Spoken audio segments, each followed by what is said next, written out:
Aristote, le traité de l'âme. Livre 2, l'âme, les sens et les sensations. Chapitre 3, les facultés des vivants.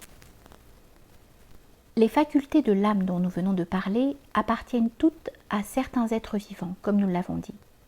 Elles sont les facultés nutritives, désirantes, sensitives, locomotrices et noétiques. Les plantes ne possèdent que la faculté nutritive.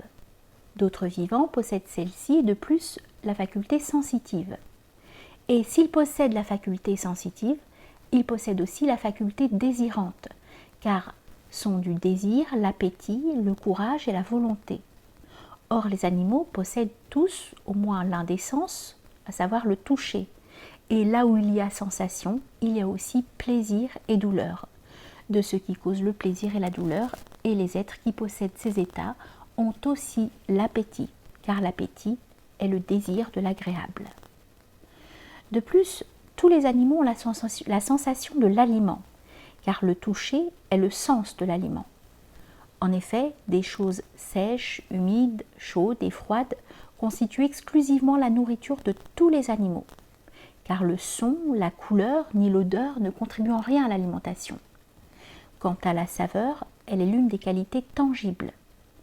Or, la faim et la soif sont appétits, la faim du sec et du chaud, la soif du froid et de l'humide. Et la saveur est en quelque sorte un assaisonnement de ces qualités. Nous aurons à éclaircir ces points dans la suite. Pour l'instant, qu'il nous suffise de dire qu'à ceux des animaux qui possèdent le toucher, le désir appartient également. Quant à savoir s'ils possèdent l'imagination, la question est douteuse et elle sera examinée plus tard. À certains animaux appartient en outre la faculté de locomotion. D'autres ont encore la faculté noétique. Et l'intellect, par exemple, l'homme et tout autre être vivant, s'il en existe, qui soit d'une nature semblable ou supérieure. Il est donc évident que s'il y a une notion commune de l'âme, ce ne peut être que de la même façon qu'il y en a une de la figure. Car dans ce dernier cas, il n'y a pas de figure en dehors du triangle et des figures qui lui sont consécutives. Et dans le cas qui nous occupe, il n'y a pas d'âme non plus en dehors des âmes que nous avons énumérées. Cependant, les figures elles-mêmes pourraient être dominées par une notion commune qui s'appliquerait à toutes, mais par contre, elles ne conviendraient proprement à aucune. De même pour les âmes que nous avons énumérées. Aussi, est-il ridicule de rechercher par-dessus ces choses et par-dessus d'autres une définition commune, qui ne sera la définition propre d'aucune réalité, et de ne pas laisser de côté une telle définition s'attacher au propre et à l'espèce indivisible. Et le cas de l'âme est tout à fait semblable à celui des figures. Toujours en effet, l'antérieur est contenu en puissance dans ce qui lui est consécutif, aussi bien pour les figures que pour les êtres animés.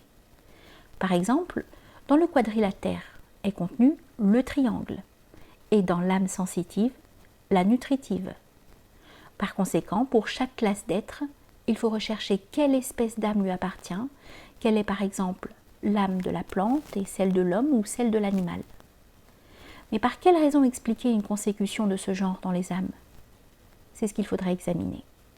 Sans l'âme nutritive, en effet, il n'y a pas d'âme sensitive, tandis que chez les plantes, l'âme nutritive existe séparément de l'âme sensitive. De même encore, sans le toucher, aucun autre sens n'existe, tandis que le toucher existe sans les autres sens, car beaucoup d'animaux ne possèdent ni la vue, ni l'ouïe, ni la sensation de l'odeur. De plus, parmi les êtres sentants, les uns possèdent la faculté de locomotion et les autres ne l'ont pas.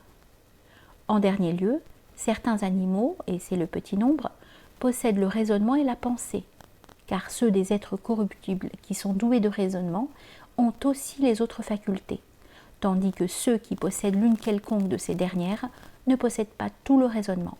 Au contraire, certains n'ont même pas l'imagination, d'autres vivent seulement par elle. Quant à ce qui concerne l'esprit théorique, c'est une autre question.